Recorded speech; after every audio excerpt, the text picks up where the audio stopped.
Good evening, everybody. The judicial system. Yeah, much of it has changed over the decades, the years or so, and we all know that judicial system really hasn't been too much up to par when it comes to justice for those of the victims.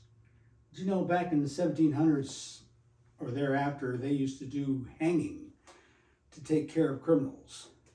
And it wasn't until later on in the 70s that, North Carolina itself did away with such things because it was a violation of the Eighth Amendment.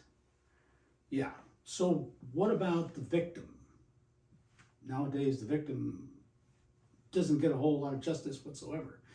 The victim gets killed, raped, plundered, thrown in a ditch, set on fire. What has the families got to deal with? The memory of their loved ones doing without that particular justice. Yeah.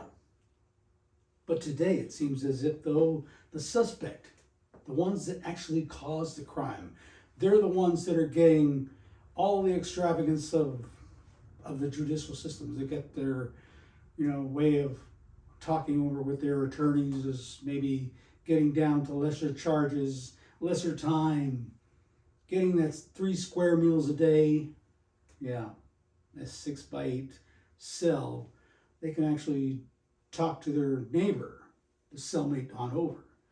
Exercise, a lot of bay out there in the courts and everything. Probably get internet and whatever communications they get, rations they get, food, because their relatives bring them food and stuff like that. But what about the victims? The victims themselves, times have changed so much that the victims did not really get much satisfaction whatsoever because the criminal seems to be getting up here what the victims should be getting.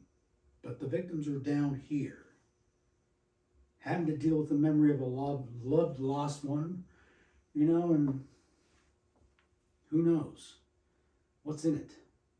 Do you think the judicial system should go back to the way it was?